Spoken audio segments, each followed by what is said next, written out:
Özellikle kurak geçen bir kışın ardından gelen baharla beraber yağışların da birlikte gelmesi barajlarımızın doluluk oranını yükseltmesi açısından önemliydi.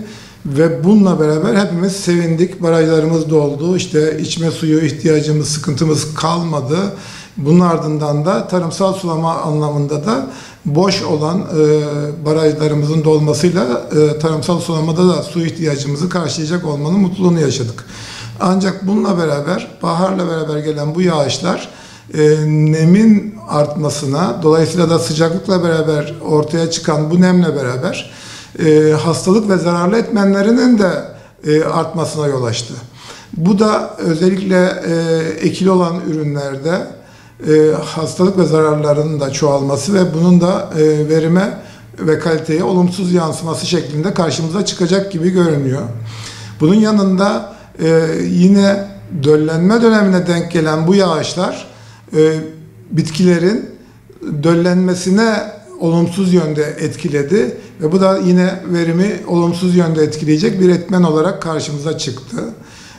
Bu yağışların bu şekilde devam etmesiyle beraber ciddi anlamda verim ve kalite kayıpları yaşanacağı gibi aynı zamanda özellikle baharla beraber yazlık ürünlerin ekilişlerinde de yağışların süreklilik arz etmesi, bu ekilişleri zamanında yapılamaması ve dolayısıyla da bir kısmının da ekilemeden kalmasına da sebep oldu. Ancak tarımsal anlamda sofralarımıza gelen ürünlerin maliyetinin artmasına, çiftçinin de kullanacağı kimyasal miktarının artacağından dolayı girdi maliyetleri artacak. Bu da tüketici nezdinde ürüne yansıyacak. Dolayısıyla da ürünün hem kalitesi ve verimi düşeceği gibi tüketicinin de daha pahalıya ürün yemesine neden olacak maalesef. Ekolojik anlamda bundan sonraki süreçte de yağışların geleceği öngörülüyor.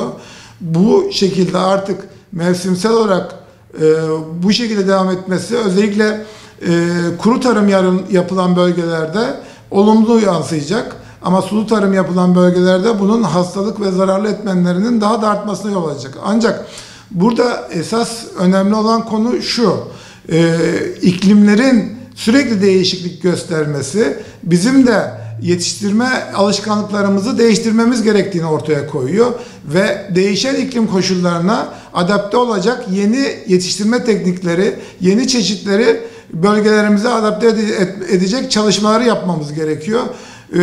Klasik yöntemlerden artık vazgeçip bilimsel olarak yeni iklim değişikliklerine uygun adapte olacak ekim ve yetiştirme teknikleriyle bunu desteklememiz gerekiyor ki bu koşullara en uygun şekilde adapte olalım ve mümkün olduğunca verimi düşürmeden üretime devam edebilelim.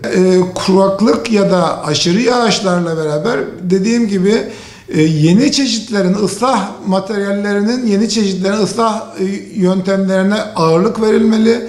Yeni iklim koşullarına adapte olacak verimli, kaliteli çeşitlerin üretimine geçilmeli. Bunun için de gerekli Ar-Ge yatırımları yapılmalı. Yine gübrelemesinden ilaçlamasına kadar bu yeni koşullara adapte olacak bir gübreleme, ilaçlama yöntemleri çalışmalarına ağırlık verilmeli ve bu çerçevede de bu koşullara uyacak yeni yöntemler, yeni yetiştirme tekniklerini belirlememiz gerekiyor.